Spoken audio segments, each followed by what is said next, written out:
Hi, my name is Mark Malero from Qualified Plan Advisors, and welcome to our financial wellness series. We're going to talk about financial wellness during a market or environmental challenges. And I have a very special guest with me, Robert Cruz, aka Cruz from Financial Fitness for Life.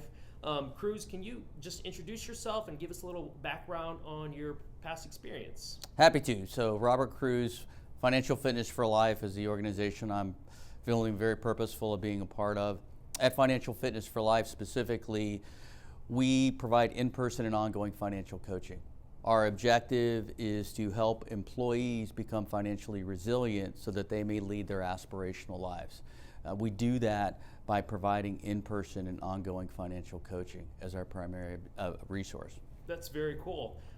And you've had the opportunity to really travel across the country and talk to a lot of different employers and of all sizes, really.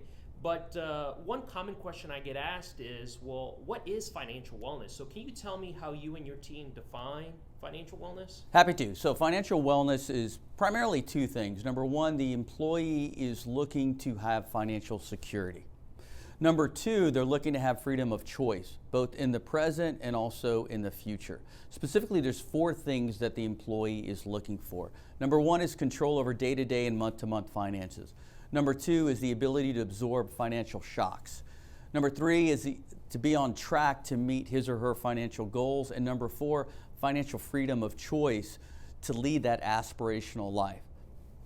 That's very cool. And so I think it's interesting because as an industry, we've shifted away, or we're starting to shift away from retirement education to really financial wellness, to really educate the employees, not just on retirement saving or investing, which is 20, 30 years for some of them, but to really focus, like you mentioned specifically, their month to month and their day to day to help them with their entire financial picture. So that's a great definition. Now, with that being said, going into the meat of the conversation, can you share a little bit more about how the market, one of the questions I get asked from employers is, there's upcoming challenges with the market and they might be expecting a recession or a bear market. Can you share with us a little more of how financial wellness plays a part in that? Happy to. So the challenges will happen. The bear market will happen. That will take place. Without a bear market, there would be no risk premium with stocks. Stocks would not outperform bonds, which would not outperform cash. So we have to accept that. Specifically, what we teach our employees is that you should expect 10 to 15. And a lot of times they'll say, does that mean I'm supposed to expect to contribute 10 to 15%? Are we looking to receive returns of 10 to 15? And the point that we make is to have them pre-experience the bad. Pre-experience what could transpire and will transpire. Specifically, they will see between 10 to 15 bear markets in their lifetime. So for example, peak to trough, from the high to low, going back to the 20s, you'll see a decline on average of 45%. So consider that when an employee is nearing and at retirement, in their 401k, if they were 100% in stocks, they could decline by upwards of 50%. So in my lifetime, I have experienced 5 bear markets, and God willing, I've got more to go. But in my lifetime, in the 5 bear markets I've experienced, that was an average decline, not of 45%, but a decline of 43%. So my preparation is, one, what will my investments do as I'm nearing and at retirement? And then more importantly, what will I do and how will I respond? Which is, again, part of our responsibility at Financial Fitness for Life to prepare them not just for the good, but also the bad. Makes sense. And how do you take investor behavior into consideration during these times? So one, we know that people aren't all-knowing rational entities, right? They're not these imaginary econs that we might have learned about in school. They're people. And it doesn't mean the math is wrong. It just means that people are going to respond differently in different environments. So for example, we looked to the last bear market and we looked at where most people are invested in their target date funds invested today. And back then, if you look at the average target date fund during a bear market, what you'll see for those nearing and at retirement, specifically the 2010 funds, the conservative target date funds for nearing and at retirement employees declined upwards of 16.5%. For the moderate target date funds, they declined 27%. And for the aggressive target date funds, those that were screening very, very well, they declined on average 36.5%. Many of the record keepers will say, but that's okay because on average, less than 8% of the people in the target date funds move their money. And they're right, on average. But let's talk about those nearing and at retirement.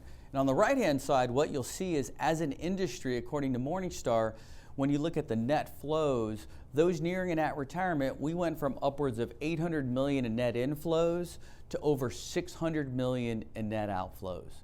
Those nearing and at retirement didn't just see losses, they locked in their losses. They weren't just loss averse, they were hyper loss averse. And so our responsibility, to come back to the initial question, is to make sure people know the risk reward. Maybe it's not worth the risk on the upside that you could experience in the downside. Maybe I should be more conservative in my investments, and rightfully so. So how does your team do that? So asking the questions in person, both in group settings, but it's really the one-on-ones, making sure people pre-experience what could transpire, walking them through where they should be in their journey, both in the good and the bad. Because as you pointed out earlier, there will be obstacles, and our objective is to make the obstacle the way. So making sure that you have that financial coach and somebody to walk them through, could be a risk tolerance, right? So that way they know where they should be from a risk tolerance standpoint or from a risk-based standpoint. That's exactly right. And if it means they have to work a little longer, then that's okay.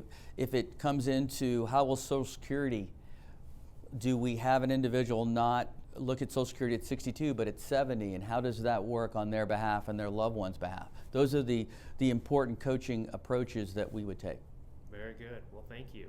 So I would say if you're an employer or a committee member and you're thinking about your financial wellness program, I would ask you to take 3 things into consideration. And number 1, define what is financial wellness for you and your committee. And once you understand what financial wellness means to you, then you'll be able to measure those results.